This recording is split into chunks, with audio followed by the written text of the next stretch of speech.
So welcome to today's Lunch and Learn, Managing the Side Effects and Symptoms of Breast Cancer with Palliative Care. My name is Nicole Fulmer, and I am the Director of Community Engagement here at Delaware Hospice. And we have Michelle Rhodes with us, who is a nurse practitioner with Delaware Hospice. Michelle, would you like to just tell us a bit about yourself?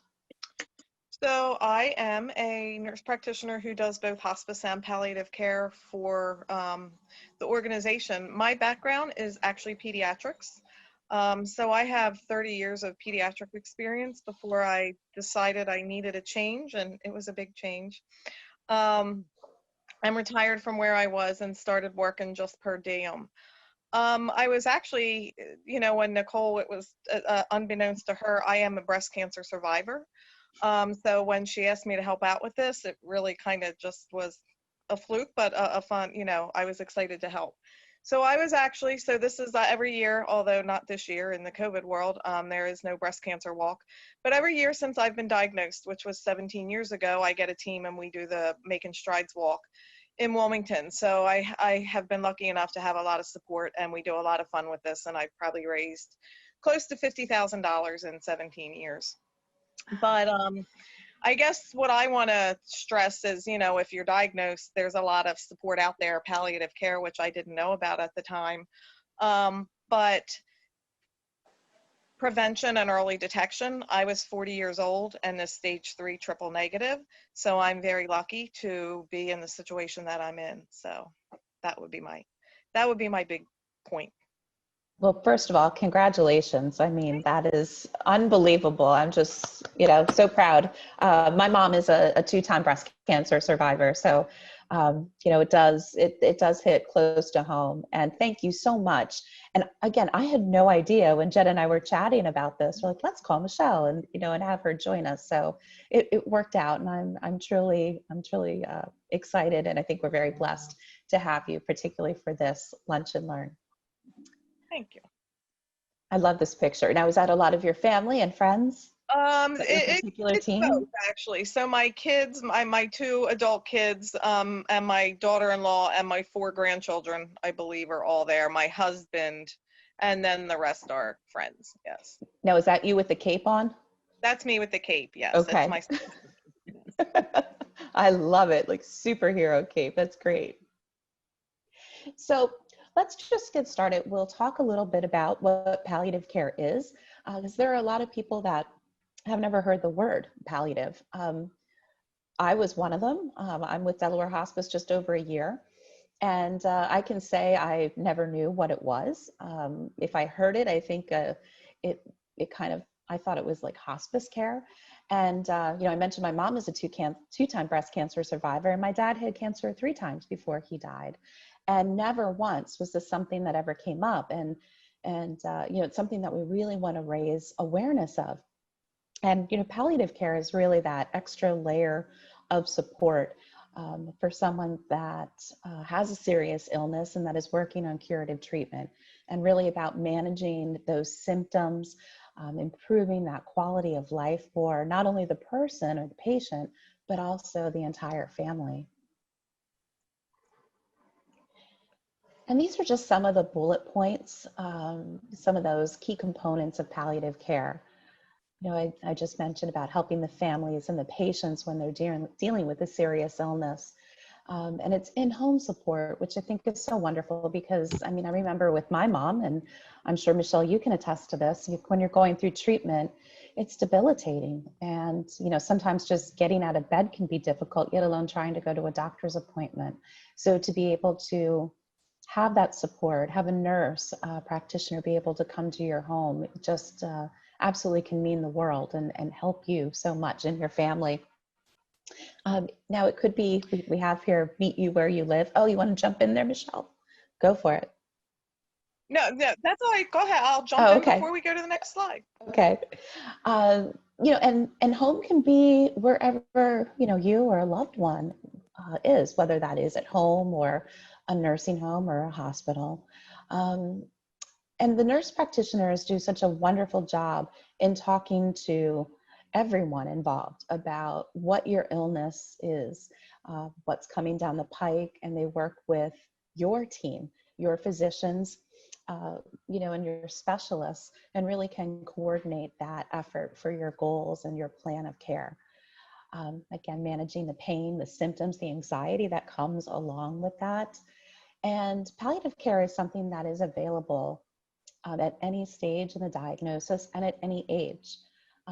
One thing I always like to remind people of is Delaware Hospice even has a palliative care program for children called Bug. And, I know we don't like to think about that, but there are children that need that help through going through a serious illness.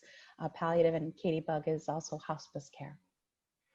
And something I think that is so very important with palliative care too is that you have volunteers and a chaplain, and they can actually help with a lot of the more the emotional issues that you face, as well as the spiritual.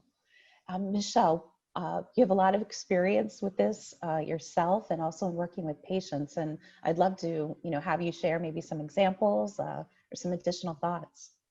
So you mentioned the Bug program, which again goes back to more of my background, and that's actually how I first became familiar with palliative care, and not necessarily the Bug, your program, but at the hospital that I worked at, we had an inpatient palliative program that would follow the kids as they were, moving through their journey. And this was our oncology, more than really based out of our oncology unit more than anything else.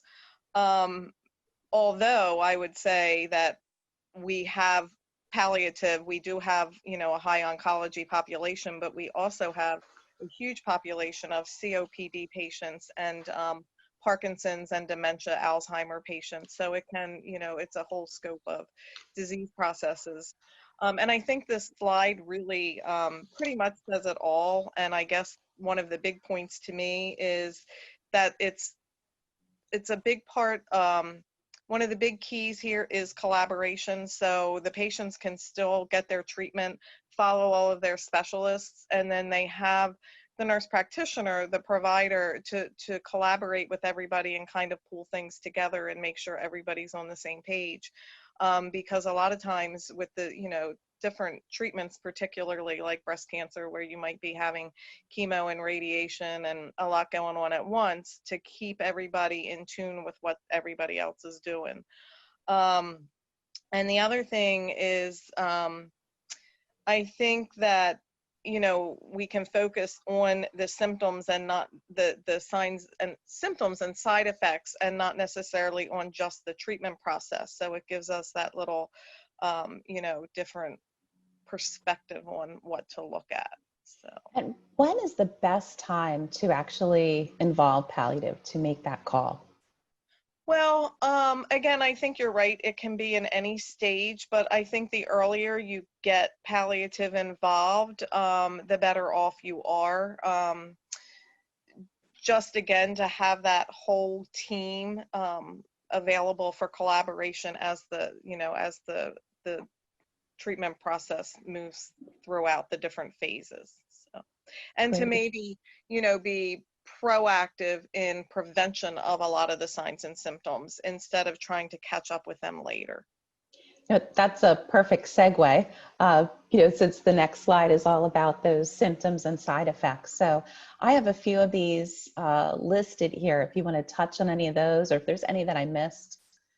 Well, I think one of the biggest things is that, it's everybody is so different. So you can have the same disease, the same treatments, and you might experience different side effects. Or you might have somewhat of the same side effects, but, the ones that bother you might not be the ones that bother me as much. Again, just, and your treatment can change. So just, from personal experience, it's something I always think about when when I had my treatments spanned over. So I had 8 treatments, and there were 4 of one mix of medications and then 4 of another. Well, my side effects were completely different with the first 4 treatments than they were the second 4 treatments. So I think that's something that has to be always, even with the patient, every time you see them, what is different? Have things changed? Are there new symptoms? Because they can progress either as the treatments, affect your body more, or as the treatments change. So it sounds like it can be very, it's very individualized So for very each individualized, yeah. particular person. And I know right now, we're talking about breast cancer. Could you just give us maybe what are some of the other serious illnesses that someone might have that they could So give, work with palliative care? I have a couple of my higher needs patients right now. I have a COPD patient who is stage 4 and probably hospice appropriate, but not ready yet. So sometimes, it's a good transition place to help with the side effects, the shortness of breath, the fatigue that go along with this, while also working, to get them to understand the disease process more, um, and transition to where they might get the services that they need.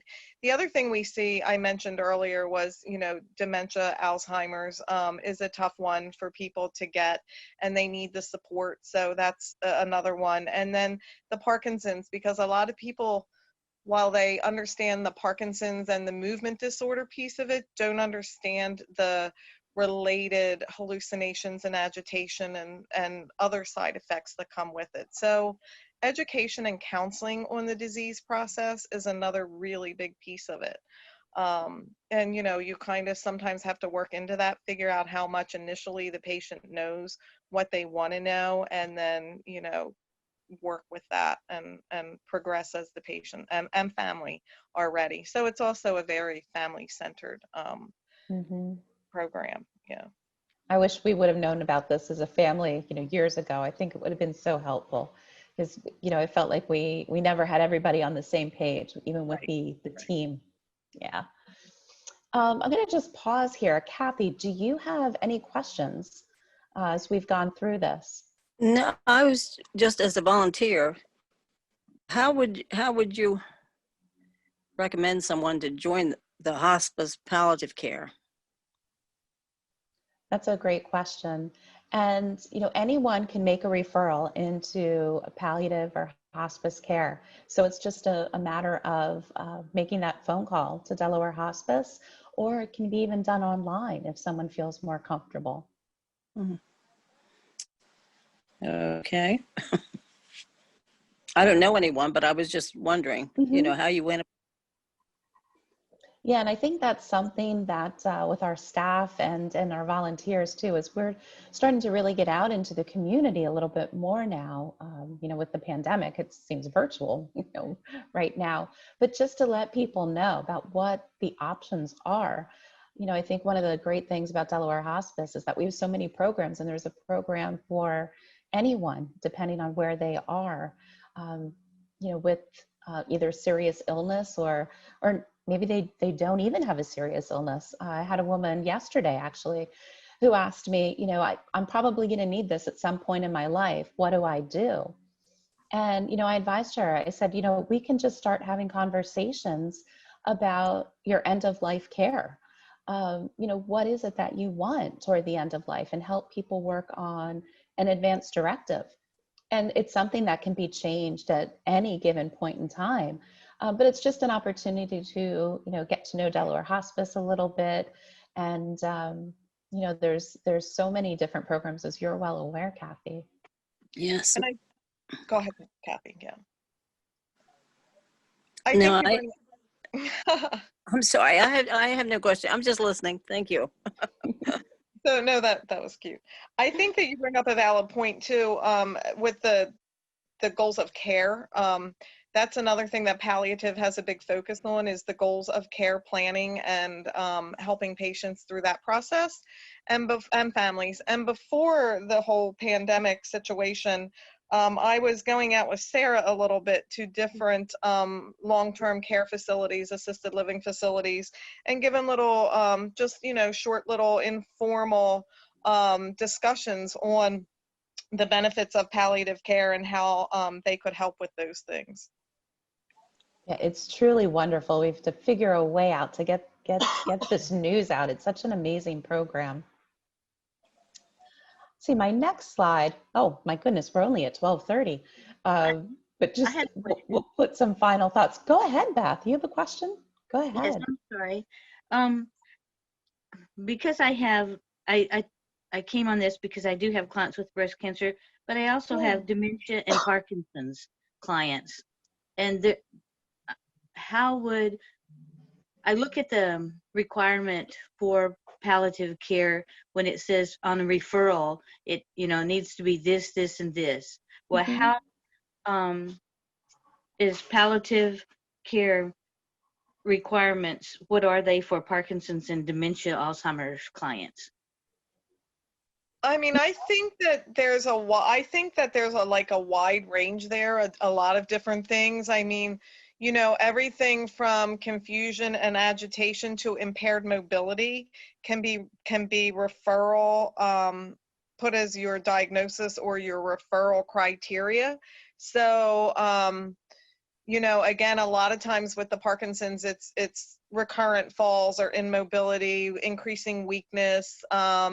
And with the Alzheimer or the agitation, and with the Alzheimer dementia, sometimes it is goals of care type things, as well as, I mean, even wandering, flight risks, safety risks. I mean, we go in homes and do safety assessments and, counsel on, different better wheelchair alarms or house alarms, lock systems, things like that to help with the family. So, certainly if you're ever, please feel free to reach out to me. I'm sure any of the nurse practitioners would feel the same way, or Darlene or Talon, our program coordinators, to, if you're not quite sure how to get that referral in or what criteria you might need, what to put on that paper.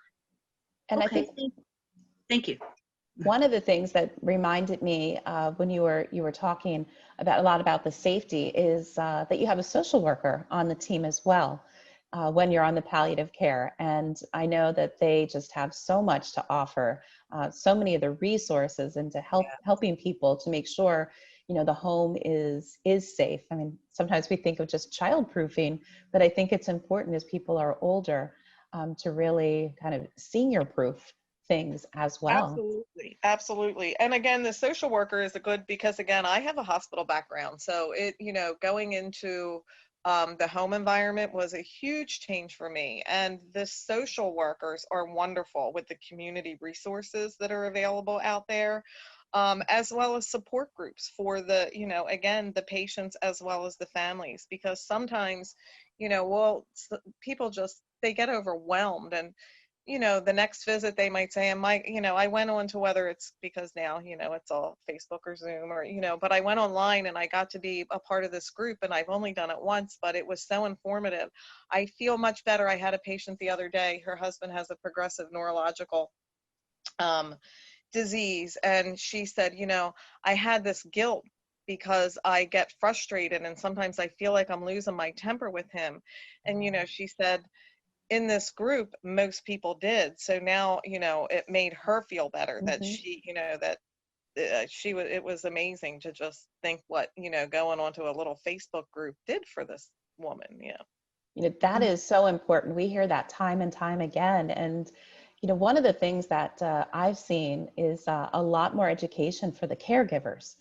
Delaware Hospice has been doing a lot for that, for caregivers, for the families, and such an important component of the palliative care and the hospice care.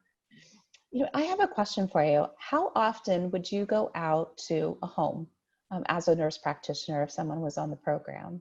So that's, again, it's so individualized. I have patients that I probably only see once every 3 months, and that's probably because I'm calling and saying, I haven't heard from you in a long time. And, and they say, well, things are good. And so I, normally don't push for a visit, but about every 3 months. And then I have patients that I might see every 2 weeks as well. And, I had a new admit just a couple weeks ago that the first the first 3 weeks that they were admitted, I probably saw them 4 times because they had a lot of needs. They had a lot of psychosocial needs. They had a lot of physical needs. So there was a lot, to get that up and going, and everything that they needed, and some home equipment that they didn't even know they needed. And now, it's probably been 3 to 4 weeks, and things have evened out a little bit. I did actually earlier today talk to them on the telephone, and I'll probably call them next week and schedule a follow-up visit to see how things are going. So again, it can be it can be once a week to get things back on track, or it can be once every 3 months. It's such an individualized plan. And sometimes we have patients that say, I'm going to see you, every week for the first couple weeks, and then we're going to spread it out. And then you get to, you might get symptom control or management, or even discharge. If the treatment stop, everything's good, and, you can discharge your patients. And then some of them then progress to either MCCM or hospice. So, yeah. It must be very, very reassuring to the families to, to know that there's someone looking after them. And I know our volunteers often call our patients, the palliative patients too, and the families, and just to check in. Now, are you visiting people in their homes, or is it primarily over the phone, like with telehealth during COVID? So my visits are primarily in the home, and I had several patients that were telehealth initially, but I have to say, as soon as things got that you could really get out there a little bit more, and as long as we're following all the safety guidelines, even my patients that initially were really wanting telehealth, they prefer home visits. I think they like the personalization of it. I think they are comfortable enough with me in the program to know that we're following, all of the safety and scientific recommendations that are being made. So I actually have not had a televisit probably in a month. All of mine are in-home visits now. Great. Thank you. I think before we, I forgot the slide about some final thoughts. I was going to ask if anyone had any other questions, and I just looked up at my monitor. So just a few things just to kind of capture. Really be proactive. If you or someone is on that cancer journey, and speak up and let them know, hey, I heard about palliative care. Is this something that, we can consider? Some people misunderstand it or don't even know about it. Some people think it's just hospice. But again, if you're seeking that curative treatment and you really need help with managing that pain or other symptoms, just to give Delaware Hospice a call. We talked about when, as soon as you start, so diagnosis and the treatment, if you are experiencing that pain, to look into palliative care. And always just make sure you tell your team, don't try to be the hero. If you are uncomfortable, or someone else that's going through this is uncomfortable, to speak up, to be their advocate. Everybody wants to be strong, but there is nothing wrong with just saying, what, I'm not feeling well, and everybody deserves to feel good. Now, are there any other questions before we close out? We're doing well on time. Beth or Kathy? Michelle, you want to add something? I do. I actually, your last bullet point there about always telling. And I think that's really important, because if your providers are not aware of the pain or the side effects, they can't help with it. So, sometimes, you'll have somebody say, well, it's not that bad. Well, if you're thinking about it, then it's bad enough to talk about it, so I think that's really, really a good point. Yeah. Thank you. Well, I just wanted to share, coming up, we have a few lunch and learns. Next week, we're going to talk about the costs associated with hospice and palliative care. And as a nonprofit, it's a little different for us than some of our competitors. So we're going to have one of the gentlemen on our team is going to speak. And then on the 22nd, we're going to have a woman join us who's actually on one of our committees through the Board of Trustees. And she's a financial advisor and talks to people all the time about their finances, But what she's actually found is what most people really want to know is more about that end of life planning, more about what we cover. And she's actually developed this checklist, and she calls it what I wish I knew before my loved one died. And I know it's not something we want to think about, but it is important to be aware of some of those things. From a personal perspective, my husband died 5 years ago unexpectedly. And as a young widow, I had no idea what needed to be done. And a lot of my friends, didn't know. And so I was kind of looking for that. And I wish I had this checklist back then, because it's some of it seems very simple and common sense. But when you're in the throes of something and you're going through and you're grieving, it's nice to have that checklist. Say, okay, I need to do this and this. So again, that one is, I think that's going to be a really nice one. I think everybody will enjoy hearing from Kathy Bowers. And then on the 30th, this is actually a Friday. We generally have these on Thursdays, but we wanted to try to have this one closer to Halloween. So Dia de Muertos, and I have no idea if I pronounced that correctly, but we're just going to go with it. That means Day of the Dead. And our title there is Coming Alive to Celebrate Day of the Dead. So we're going to have one of our chaplains actually as our guest speaker. And he's going to talk about Day of the Dead. I think many of us are familiar with the Mexican culture and how they celebrate those that have passed on. And he's also, our chaplain will also speak about some other cultures and, how different other cultures view death. It's one of those things we can't escape. Death and taxes, it's inevitable. And, I think a lot of people fear it because they don't know and understand it. But this is going to be one of my favorite lunch and learns, to really see how other people can deal with one's passing and to help them and their families. So we are right about time. Just to let you know, we are here for you as an organization, Delaware Palliative and Delaware Hospice, to answer your questions, to provide resources. If you need to have yourself or someone else get into one of our programs, we're very friendly people. We're here to help. More information, you can always find that on our website. And finally, we always like to acknowledge our corporate sponsors.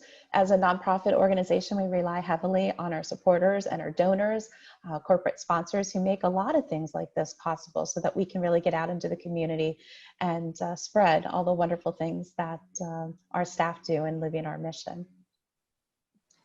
So that is about it for today. Please, everyone, stay safe, wash your hands, social distance, wear your masks. We'll get through this together, hopefully sooner rather than later. But again, thank you for joining us, and we hope to see you on some future Lunch and Learns. Thank you so much. Thanks. Have a good day, y'all. Thanks, Thank Michelle.